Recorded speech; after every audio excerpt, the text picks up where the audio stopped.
ஏண்டா ஒரு கலர் பாக்கி இல்லை, எல்லா கலரையும் கொட்டி என்னடா ஹோலி பண்டிகை கொண்டாடி வச்சுருக்குற? கலரில் இந்த கவரில் தானே வச்சுருந்தேன். பார் சாப்பாடு டப்பா எல்லாத்துலேயும் கலர் பொடி. அறிவு விட்டவனே, அறிவு இருக்கா உனக்கு? இங்கே பாரு கழுத, மற்ற எல்லாத்துக்கும் அறிவு இருக்குல்ல, என்ன பண்ணி வச்சுருக்குற?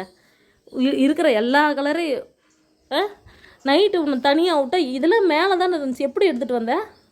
இது என்னது வீடா? என்ன பண்ணி வச்சுருக்குற? ஐயோ கடவுளே, ஒருத்தர் க்ளீன் பண்ண மாட்டாங்கடா, நான் தாண்டா.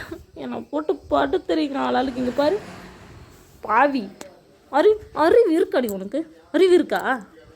அறிவு இருக்கா உனக்கு? இப்படி எல்லாம் பண்ணிக்கிட்டு ஒன்றும் தெரியாத பிள்ளை மாதிரி உட்காந்துக்குவேன். படுத்து பெறலு, உன்னெல்லாம் குளிக்க வச்சிருக்க. என்ன கை வேற கலரு, என்ன இத்தனை கலரு? பிள்ளையா நீ எல்லாம் எங்கிருந்தா வந்த? என் ப்ரௌனி கூட இப்படி இல்லை. அவன் உட முடியாது, நீ ஓவராக ஆடிக்கிட்டு இருக்க. அப்படியே ஒரே குத்துன்னா அவ இன்னும் 8 இன்ச்சு கம்மியாயிருவா பார்த்துக்க. திட்டுறனே, அறிவு இருக்கா கொஞ்சமாவது? டெய்லி ஏதாகணும். நேற்று கொடையில நேத்தான் கழுவி விட்டு இந்த இடத்த எப்படி நான் வர வச்சுருக்கேன்? காதை பிடிச்சி கிள்ளி வச்சிடும். பிள்ளையா நீயா க்ளீன் பண்ணுற? உனக்கு அல்றது பார்த்தாதுன்னு இது வேற எனக்கு வேலை. ஏ அப்பா, பிள்ளையா அதெல்லாம்